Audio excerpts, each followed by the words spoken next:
Good morning, everyone, and welcome back to my YouTube channel. It's been a minute since I did a video. I think the last one I did was the chocolate fat bombs, and that was like 2 weeks ago. So I'm really sorry. I want to be consistent with my videos, so I'm working on that. These last couple weeks have just been crazy. We were in California all last week, and I tried to film something, and it just was not post-worthy. So with that being said, I'm going to try to be more consistent.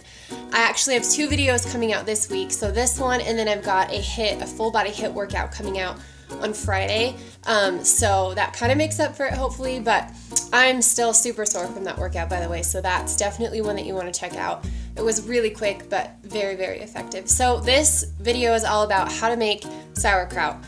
I think a lot of people get really scared when it comes to fermenting vegetables, and to be honest, sauerkraut is the only thing I've fermented so far, but it's not hard, it's not scary. I know that it sounds like, there might be a lot of steps to it, or it might be really complicated, but it's not. At least the way I do it is not. So I'm gonna walk you guys through that, and like I said, it's super easy. It takes like 4 steps and that's it.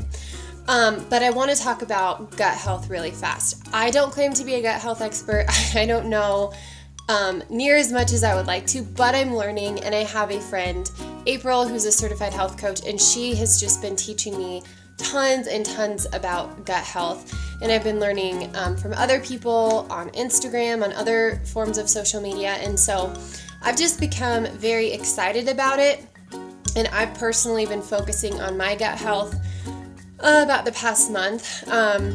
I have a yeast overgrowth. If you don't know what that is, it sounds kind of gross, but it's just a lot of sugar in your body. You have a high amount of yeast. One way to tell is if you have like that white film on your tongue. Most people do, by the way. So if you find out that you have it, a lot of people do. But it can cause it can cause you to be more tired. It definitely causes you to crave sugar more, because that yeast is like, give me more sugar, give me this, give me that, so it's really hard to say no to those cravings when you have that yeast overgrowth. And so you want to kill that off, right? So one of the best ways to do that is through sauerkraut. Sauerkraut, or cabbage, because that's what sauerkraut is made from, has a very high amount of naturally occurring probiotics.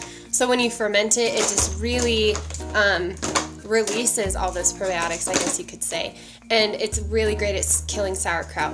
If you're not a fan of sauerkraut, it could be that your taste buds are so used to that yeast that when you eat sauerkraut, it's killing that yeast off, and it's not a good taste at first. So that kind of means that you're in a state of dysbiosis, which once again is not as scary as it sounds. It just means that you need to kill that yeast off, and then you may actually start liking sauerkraut. So one of the best ways to get sauerkraut in, sorry, my son is right next to me. He was supposed to be sleeping, and he slept for like 10 minutes. And then he woke up, so just bear with me. But sauerkraut, like I said, you can sneak that into a lot of foods. You can put it into your smoothies, you could put it into a soup, you can put it into a stir-fry dish, but don't cook with it. Like, do the stir-fry and then put the sauerkraut on top of it. You can use it as dressing on salad. Honestly, you can do so much with it. And the most amazing thing about sauerkraut is that, just 1 teaspoon of the sauerkraut juice has more probiotics than an entire bottle of probiotics that you would buy at the store. So it's cheap, it's more effective. You know what's in it because you made it yourself. You know what's in it because you made it yourself. And I personally just like to make as many things from scratch that I can, as opposed to buying it at the store. Now, if you're one of those people and you're like, I just don't want to make the sauerkraut, I want to buy it, there are 2 brands that I really like, or that I recommend. One is Wild Brine. I get that at Costco, and it can last you for a long time, so that's really good, and I think it's like $8, so it's not that expensive. And then Bubby's is also really good. Now, we don't have Bubby's here that I've found, so I just get the Wild Brine, but you can find that at Sprouts, you can find it at Whole Foods. I know that for sure, and then you could buy it online too if you wanted. I'm sure you can buy it off of their website, or maybe check out Amazon. So those are 2 brands that I recommend, but it is so easy to make your own. And if you have cabbage, Himalayan salt, a glass bowl, a couple pint-sized mason jars, that's all you need. So we are going to jump into this video. Oh, and I was talking about it. He distracted me, I think. But for me, I'm still focusing on gut health. I was doing really well, killing that yeast off. One of my biggest motivations, aside from wanting to have a healthier gut, is because Hayden had a diaper rash, or like a yeast rash. And I'm exclusively breastfeeding, with the exception of, giving him a couple tastes of food here and there. So it really relies heavily on me to help him get rid of that yeast rash.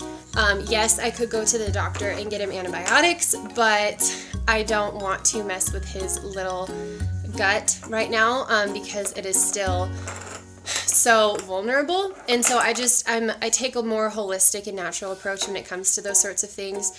It's not bothering him. If it was, I may be a little more aggressive about just getting rid of it as fast as possible, but it's not bothering him. I've been slathering him in coconut oil, and like I said, just focusing on my gut and getting that right, so my breast milk is better for him, or it doesn't have as much yeast, I guess you could say. So I was doing really well with that.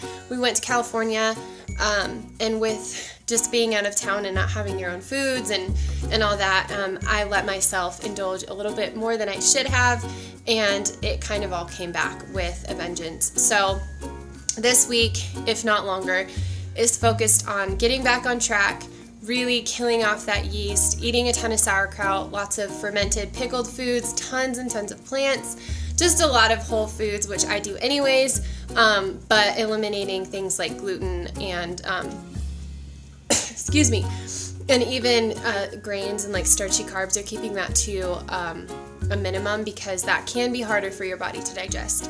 So those are just some tips I have for you. I hope that you like this video. As always, if you have questions, please feel free to comment below.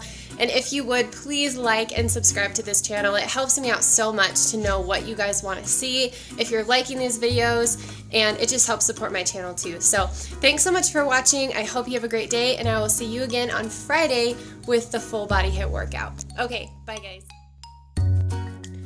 Alright, so you want to start by removing the outer layer of the cabbage, so probably like the first couple leaves, just to eliminate any grimy hands that have touched it, germs, things like that. Make sure that you get an organic green cabbage as well, so you're not worrying about pesticides, herbicides, and sprays like that you do not want to disrupt the fermentation process. And then cut the cabbage in half. I didn't do a super good job of that, but that's okay. And make sure to cut out the core and set that aside, because you might need to use it later. And then just start thinly slicing your cabbage. They say about 1/8 of an inch is a good amount, but I've never measured it. I just eyeball it and I slice it thinly, and it's worked for me every time. So you just are gonna thinly slice that. And then next we're going to transfer it into a glass bowl, which you will see in a second. I don't recommend using plastic bowls for this process, just because you have the risk of some of the plastic particles leaching into the sauerkraut, and once again that can disrupt the fermentation process. So use a glass bowl. In hindsight, I should have used a bigger one, but this one worked just fine. Just when the cabbage, before you break it down, it does get a little bit full. So then I'm adding 2 teaspoons of pink Himalayan salt. You can also use Celtic salt. Don't use table salt. That stuff's not good for you. Pink Himalayan salt is what I always use, and it's awesome. It has tons of health benefits.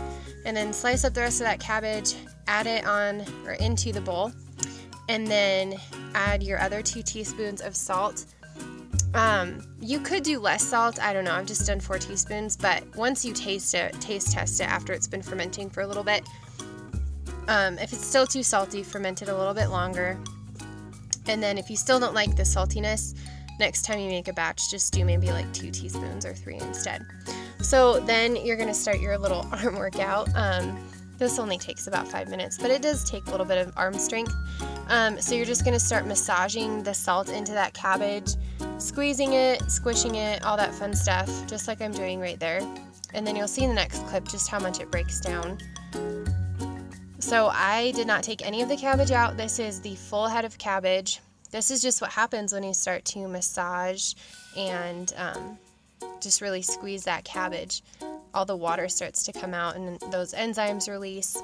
So you want to get a good amount of liquid. You'll see me push down on it. When you see like some of that liquid coming up, bubbling up, and then you can also squeeze a good handful out, that's when you know you have a good amount. So after this, at that point you're pretty much done, and then you just want to store it into a pint-sized mason jar. I had a little bit left over. I put it in a smaller mason jar, but it didn't fill it all the way to the top, so I don't know if that one's going to work. But pack this in there. Leave about 1/4 of an inch to 1/2 an inch at the top, just to help with the pressure. And then you're going to store it in a cool, dry place like your pantry. I would say leave it in there for about a week. Open it up, taste it. If it's still really salty, let it ferment another week or so. Taste it. If you like it, great. Put it in the fridge and eat it with whatever you want. Or sneak it into those smoothies, those soups, whatever. But like I said, it's really good with like avocado and an over easy egg, with meatloaf on top of chicken soup. It's just so yummy. So there's that. You see how like more bright green that is? I'm going to compare it to one that's been fermenting for about a week. See how